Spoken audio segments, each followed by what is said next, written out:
rabbil alamin, wassalatu wassalamu ala asyrafil anbiya wal mursalin sayyidina maulana Muhammadin wa ala alihi wa sahbihi wa man tabi'ahu bi ihsanin ila yaumiddin, amma ba'du. Para santri sekalian, alhamdulillah pada pagi hari ini, tepatnya tanggal 7 Agustus 2021, kita akan mulai kajian kitab yang baru, yaitu kitab Qurratul Uyun. Nah, ini kitab Qurratul Uyun ini kitab yang akan membahas tentang pernikahan. Ini penting sekali kalian pelajari sebagai modal nanti ketika kita menikah, tidak hanya sekedar melampiaskan nafsu, tidak hanya sekedar mencari kesenangan biologis, tetapi juga nikah dalam bingkai ibadah kepada Allah Subhanahu wa taala yang tentunya mengikuti jalan Rasulullah sallallahu alaihi wasallam. Nah, sebelum kita mulai mengkaji kitab Qurratul Uyun ini, kita kirim hadiah dulu kepada pengarang kitab ini dan surga pensarah kitab ini, ila hadrati Syekh Imam Syarif Hamami Al-Alim Ar-Rabbani Al-Arif As-Sumadani Abi Muhammad Mulana At-Tahami Kununil Idrisi Lahusa Asani wa Ibnu Maimun Anallah yanfauna bi asrarihim wa anwarihim wa ulumihim wa nafaatihim fid dini wa dunya wal akhirah. Al-Fatihah. A'udzubillahi minasyaitonir rajim. Bismillahirrahmanirrahim. Alhamdulillahi rabbil alamin arrahmanir rahim maliki yaumiddin. Iyyaka na'budu wa iyyaka nasta'in. Shiratal mustaqim. Shiratal ladzina an'amta 'alaihim ghairil maghdubi 'alaihim waladdallin. Kita buka halaman 3. Alhamdulillahi ala dawami summa salatullah summa ma'assalami ala imamir rusli wal anbiya'i Muhammadin wal ali wal abna'i. Alhamdulillah, itu segala puji lillahi adalah milik Allah, ala dawami untuk selamanya, summa salatuhu kemudian rahmat Allah yang disertai mengagungkan, ma'as salami beserta penghormatan, ala imami rusli semoga tetap kepada pimpinan para rasul, wal anbiya'i dan para nabi, Muhammadin yaitu yang bernama Muhammad, wal ali keluarga, wal abna'i dan anak-anaknya. Nah, ini bait kitab Qurratul Uyun yang pertama. Setelah membaca Bismillahirrahmanirrahim, musannif menguraikan dengan bait pertama memuji kepada Allah. Alhamdulillah, itu segala puji lillahi milik Allah. Apa itu hamdu? Hamdu ya, maknanya sebagaimana dalam syarahnya, as-sana'u 'alallahi, menyanjung Allah, bil jamilil ikhtiyari, dengan sifat-sifat yang bagus yang dikehendaki oleh si pelakunya, ala jihati ta'zim, atas arah mengagungkan, wa tabzil dan memuliakan. Jadi kalau kita mengungkapkan kata-kata ya Allah, Engkau maha pengasih, Engkau maha penyayang, Engkau maha pemurah, Engkau maha lemah lembut, nah itu disebut hamdu. Kenapa? Karena kita menyanjung Allah dengan sifat yang terpuji, yang ada pada Allah dengan tujuan untuk mengagungkannya. Nah, berarti kalau sekarang orang mengungkapkan sifat-sifat yang bagus di hadapan orang lain tapi tidak bermaksud mengagungkannya, itu tidak termaksud memuji. Lawannya adalah menghina. Nah, kemudian pujian itu, ingat, lillah adalah milik Allah. Jadi sekalipun kita memuji kepada sesama manusia, tetap ujung-ujungnya lillah, milik Allah. Ya, emang ada pujian kepada yang lain? Ada. Para ulama membagi pujian ke 4. Satu, hamdul qadim ala qadim, puji Allah kepada Allah. Allah memuji kepada Allah sendiri. Wa hamdul hadis ala hadis, makhluk memuji kepada makhluk. Seperti kita memuji, aduh itu Kang Jayen sudah tampan, soleh, soleh ya, pintar lagi. Ya, itu pujian sama. Ada hamdul qadim ala hadis, pujian Allah kepada makhluknya. Seperti Allah memuji kepada para kasihnya, kepada Nabi Muhammad, kepada para walinya. Ya, di dalam Al-Quran, contoh Allah memuji Nabi Muhammad, wa innaka ala khuluqin azim. Itu pujian Allah kepada makhluknya, tetap aja lillah. Pujian makhluk, hamdul hadis lil qadim, itu lillah. Kenapa dikatakan pujian makhluk kepada makhluk? Ya, dari Allah apa sesama makhluk kepada makhluk, lillah. Ya, kita harus tahu dasar dalam tauhid bahwasanya apa yang diperbuat oleh manusia itu adalah diciptakan oleh Allah. Ya, wallahu khalaqakum wa ma ta'malun. Allah yang menciptakan kalian dan yang menciptakan apa yang dilakukan oleh kalian. Jadi sifat baik buruk yang ada pada kita makhluk ciptaan Allah. Jadi pantas puji itu untuk Allah. Nah, memuji kepada Allah ini dengan ucapan alhamdulillah banyak sekali faedahnya, sebagaimana tercantum dalam beberapa hadis di halaman nomor 4. Halaman 4 dari Hakim Baihaqi an Jabir radhiyallahu anhu qala Rasulullah SAW, ma'an ama, tidaklah memberikan nikmat siapa Allah ala abdin, atas seorang hamba, min nikmatin, dari satu nikmat. Faqala, berkata itu si hamba, alhamdulillah, illa, kecuali ada telah menaikkan itu hamba Allah kepada Allah, syukraha, bersyukur nikmat. Pak Inkola, jika berkata itu abdun, akan itu hamdu.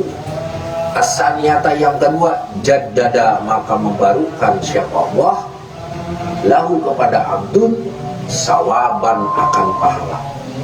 Pak Inkola, jika berkata itu abdun, akan hamdu. Asalisata, yang ketiga, goparo, maka mengampuni siapa Allah lahu kepada abdun, junubahu, akan dosa-dosanya abdun.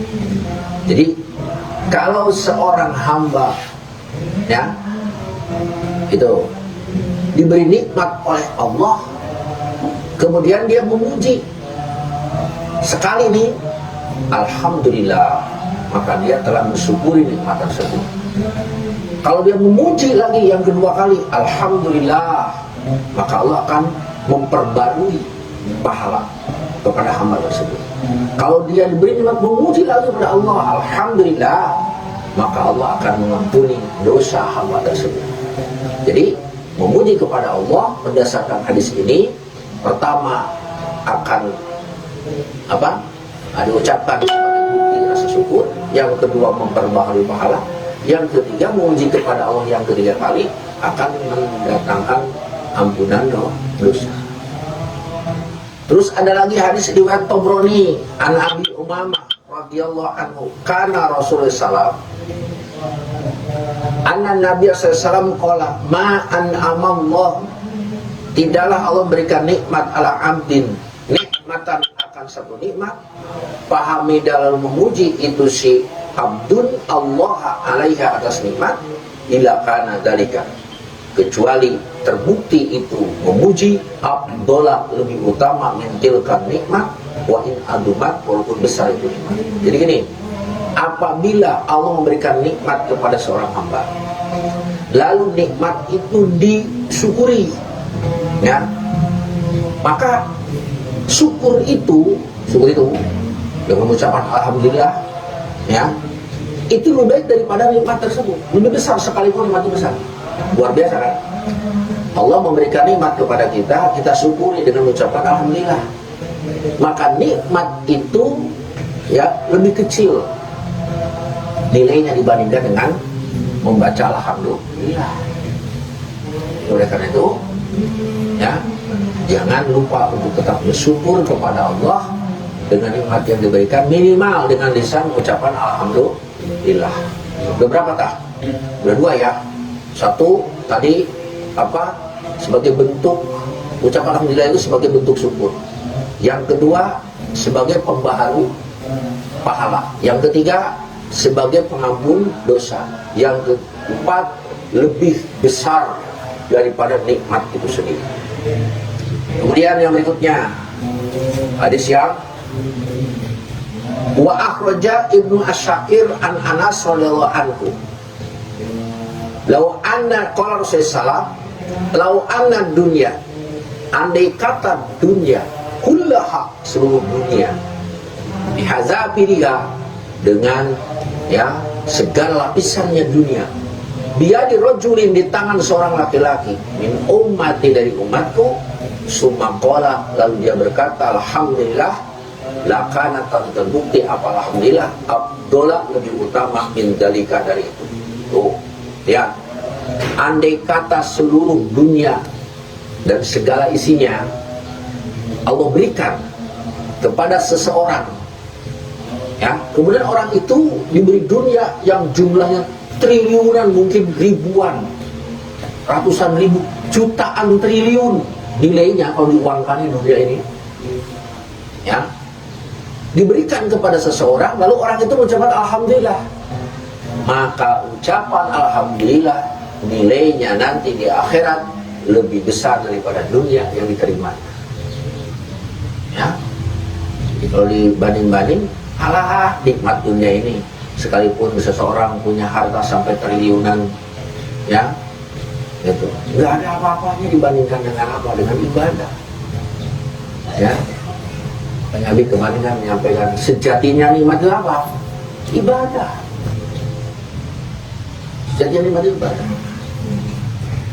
Ya, coba kalian perhatikan firman Allah, siratal ladzina an'amta 'alaihim, jalannya orang-orang yang Kau berikan nikmat. Siapa orang-orang yang diberikan nikmat? Minan nabiyyin wasiddiqin wasuhada wassolihin, itu kan? Minan nabiyyin wasiddiqin wasuhada wassolihin. Ternyata itu yang sejatinya diberi nikmat oleh Allah. Bukan orang yang apa, diberi kekayaan berlimpah ruah tanpa ibadah. Ya, coba kita lihat kehidupan para nabi, kehidupan orang-orang soleh. Apakah mereka bergelimang harta? Tidak, mereka hidup dalam kesederhanaan. Tapi Allah katakan sebagai orang yang mendapatkan nikmat. Ya, itu bagian nikmat yang besar. Ya, jadi itu hadis yang berapa tadi? Yang ketiga.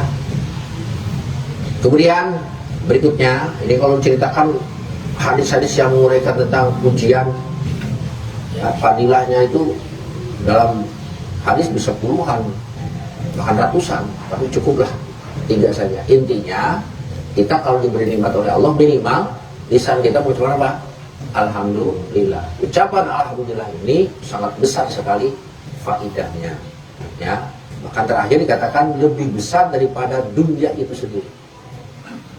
Kemudian alat dawam, pujian ini selalu tetap atas Allah. Alat dawam artinya apa? Bila haddin walan qita'in wala nihayatin. Tidak ada batasan, tidak putus, tidak ada berakhir. Coba, tidak ada batasan, tidak akan putus, dan tidak ada akhirnya, terus aja. Puji itu senantiasa semoga dilimpahkan kepada Allah Subhanahu wa ta'ala. Kemudian summa sholatu ala salami. Sholat. Apa sholat ini? Sholawat. Apa sholat itu? Penghormatan. Ya. Rahmat. Nah, rahmat yang disertai dengan mengagungkan. Jadi rahmat yang disertai dengan mengagungkan. Nah, sholawat ini ditujukan ya kepada siapa? Kepada baginda Nabi Muhammad SAW. Oleh Muslim disebutkan di sini ma'as salami, beserta salam, beserta penghormatan. Ya, diperuntukkan kepada imam para rasul, para nabi yang bernama Muhammad. Apa itu arti sholawat? Sholawat itu menurut bahasa ya adalah rahmat Allah yang disertai dengan mengagungkan. Sementara salam penghormatan Allah. Jadi kalimat sholatuhu ma'as-salami, moga-moga saja ya, ini kalimatnya kalimat khobariyah tetapi maknanya insya. Ada doa di sini, semoga saja ya, rahmat Allah yang disertai dengan mengagungkan, penghormatan Allah pun dicurahkan kepada pimpinan para rasul dan para nabi yang bernama Muhammad. Nah, kenapa musonif mencantumkan sholawat di dalam bait ini? Nah, tentu kalian sudah tahu bahwasanya ya, ketika sholawat itu diucapkan atau ditulis dalam satu tulisan, kitab ataupun buku ya, apa saja, itu mengandung faedah yang sangat besar sekali. Di antaranya ya, man shalla alayya, barang siapa yang bersalawat kepadaku marrotan wahidatan, satu kali, shalla, maka bersolawat kepadanya siapa Allah, biha, dengan itu salawat satu kali, asra marotin, 10 kali. Nah, jadi kalau kita bersolawat kepada Nabi, nah Allah pun bersolawat kepada kita. Memang Allah bersolawat, ya bersolawat, lihat aja tuh firman Allah, innallaha wa malaikatahu yusholluna ala nabi. Syekh Abu Les As-Samarqandi ketika mengkomentari ya tentang innallaha malaikatahu yusholluna ala nabi, beliau berkata begini perkataannya dalam kitab Tanbihul Ghafilin, idza aradta an ta'rifa anna sholawat, kalau engkau ingin mengetahui bahwasanya, itu di situ halaman 6 tuh paling atas, jika engkau ingin mengetahui bersalawat kepada Nabi afdola, lebih utama min sa'il ibadah, salawat itu lebih utama dari ibadah yang lain. Coba aja kamu lihat katanya dasarnya firman Allah, innallaha wa malaikatahu yusholluna ala nabi. Di dalam ayat itu Allah memerintahkan kepada hambanya apa? Untuk bersalawat. Dan tidak hanya bersalawat, Allah juga memerintahkan kepada hambanya untuk ibadah lain, sholat, zakat, puasa. Coba kita perhatikan, kalau kita sholat, untuk siapa sholat? Untuk kita. Allah memerintahkan sholat kepada kita, Allahnya sholat nggak? Enggak. Ya nyembah siapa Allah? Sholat itu kan nyembah, lalu Allah nyembah siapa? Kita puasa mengabdi kepada Allah, ya Allah nggak puasa, nggak ibadah Allah. Ya kalau ibadah Allah berarti nyembah yang lain dong, ya, diperdaya yang lain. Jadi Allah memerintahkan kepada kita sholat, zakat, puasa, haji, tapi Allah tidak sholat, tidak zakat, tidak haji, ya kan? Beda dengan sholawat. Allah memerintahkan kepada kita untuk bersolawat, Allah sendiri ikut, bahkan malaikat juga bersolawat. Coba aja, innallaha, sesungguhnya Allah wa malaikatu, malaikat Allah, yusollu ala nabi, ya ayyuhalladzina amanu, hei orang yang beriman, bersolawatlah.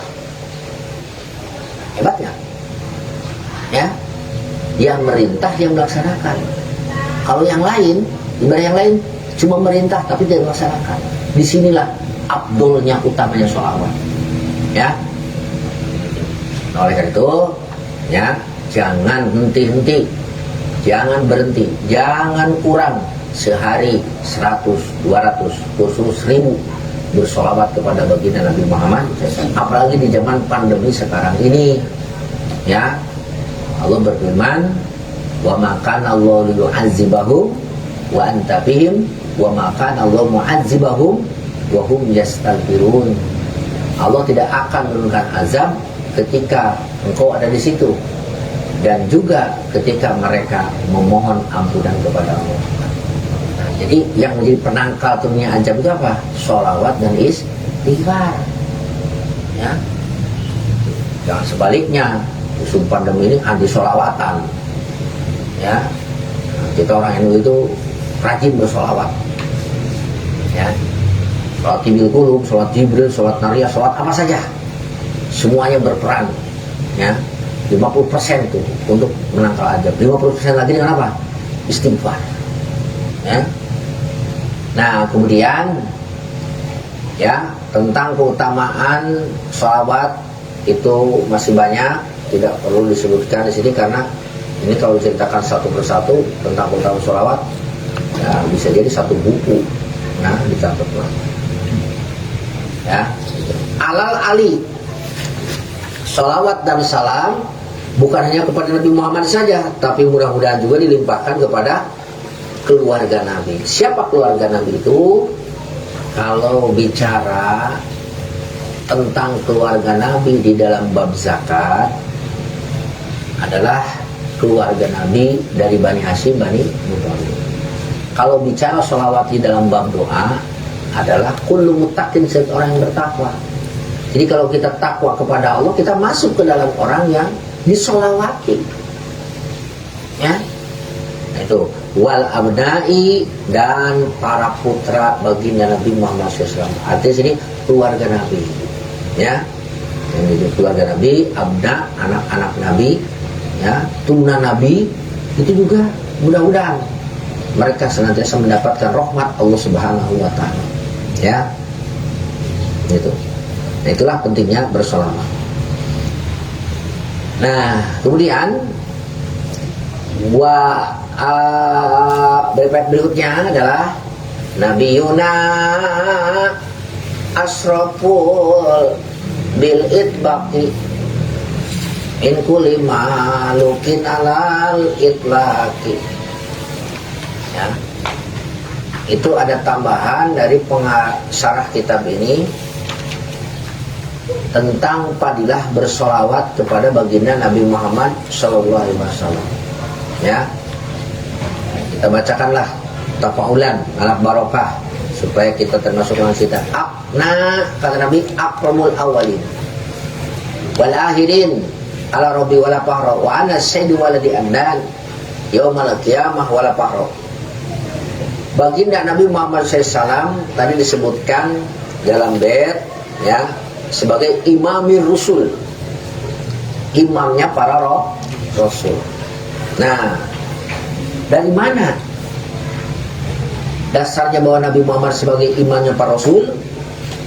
Dari beberapa hadis, di antaranya halaman 6 di bawah bait, ya, di situ bisa kalian lihat, ana akromul awalin,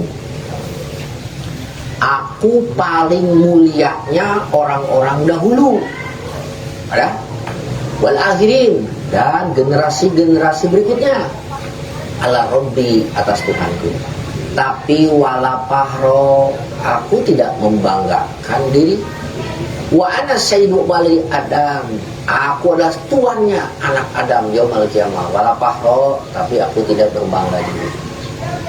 Wa ana awwalu man tanshaqqu anul ardu, aku adalah orang yang pertama kali membelah bumi ketika dibangkitkan dari kubur. Wa awsyafi'in, yang pertama kali memberikan syafaat. Wa awalu musyaffa'in, orang yang pertama kali terima syafaat. Itu baginda Nabi sendiri. Jadi kalau sekarang kita melihat baginda Nabi aja mengatakan Sayyidul Anbiya, Sayyidu waladi Adam, ya, tadi kan akomul awalin, wal akhirin, kemudian wa ana sayyidu waladi Adam, kemudian wa ana awman tasyaku, wa ana awalu syafi'in. Ya sudah selayaknya lah kita memuji kepada baginda Nabi Muhammad SAW, ya, dengan kita berjanjinya, berisi pujian kepada Nabi, berisi juga salawatan kepada Nabi. Ada orang yang hati salawat, nggak mau muji kepada Nabi, ya, begitu, aneh kan? Nah kemudian imam para nabi, imam para rasul. Nabi dan rasul itu jumlahnya banyak. Berapa? Ya ini kita jawab dengan jawaban Nabi ketika Abu Dzar bertanya. Di bawah ada tuh, paling bawah. Wa fi hadis si Abu Dzar radhiyallahu anhu at-tawil. Qultu, aku berkata, ya Rasulullah, kamil anbiya. Ada berapa sih para nabi itu? Qala, Nabi berkata, mi'atu alfin wa arba'atu wa isyuna alfan, 124.000.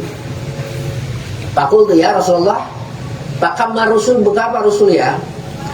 Rasul itu kala salah sumiati wa salah sasata asaro zaman ngobiro. Jumlah para Rasul 313. Kultu kataku apa? Jamu gobir. Kala kasiru tayyib, banyak sekali bagusnya. Kultu man kana awalahu, siapa yang pertama kali mereka menjadi nabi? Kala Adam alaihissalam. Kultu kataku ya Rasulullah, an-nabiyyun mursal, apakah dia seorang nabi yang diutus? Qala na'am, dia nabi yang khalaqahu Allahu biyadi, Allah ciptakan langsung olehnya. Wa nafau fi min ruhi, Allah tiupkan ruh di dalam Adam. Wasawahu hula, ya, Allah tegakkan, ya, Adam. Sumakola ya Abu Dzar, hei Abu Dzar, arbatu suryaniyuna Adam, wasyid, wa khunuh, wa huwa Idris, wa huwa awal man khatta bil kalam. Ya, itu. Hei Abu Dzar, ada 4 suryaniyuna Adam, ya, orang Suryania, wasyid, wa khunuh, wa huwa Idris, khunuh itu ada Idris, wa huwa awal man khatta bil kalam. Idris itu orang yang pertama kali menulis dengan pena.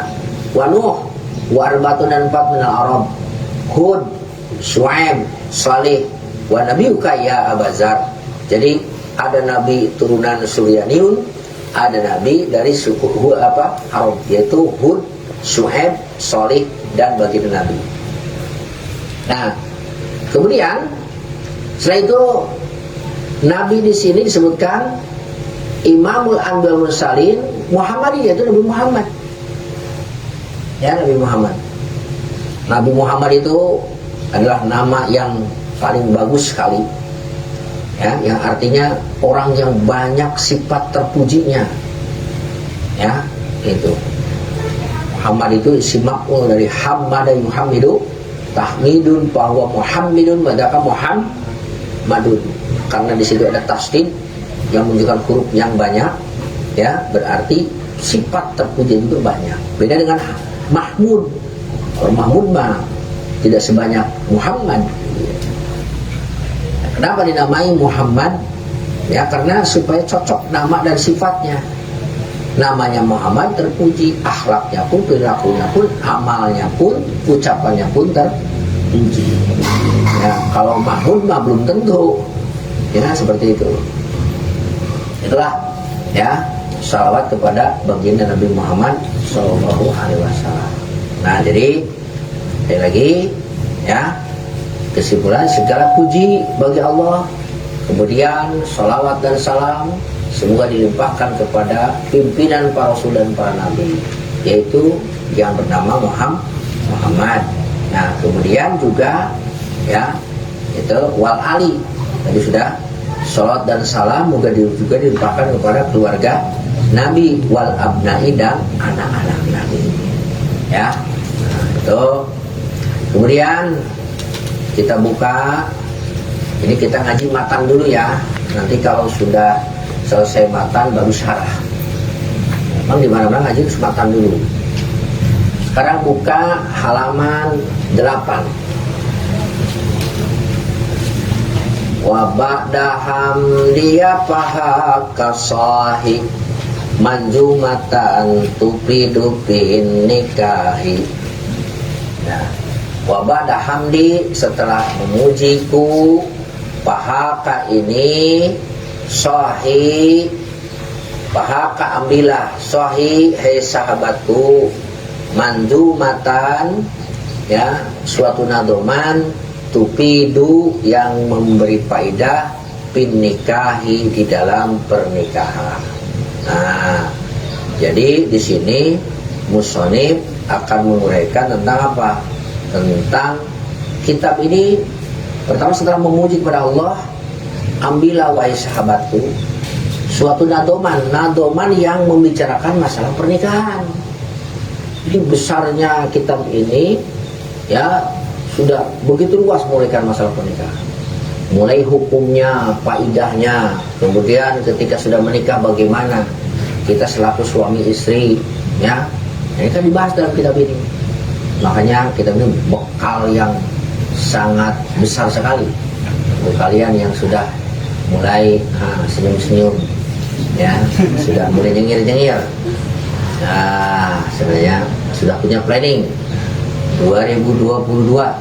Nah, harus sudah menggandeng di pelaminan. Ya, 2021, ya, apalagi ya 2021 ini harus mumpuni ilmunya. Ya, jadi baru segitu saja dulu. Nanti akan dijelaskan tentang nikah, dari hukum, dari manfaat, dan lain sebagainya. Ya, cukup. Wallahu a'lam bishawab. Wallahu muwaffiq. Assalamualaikum warahmatullahi wabarakatuh. Allah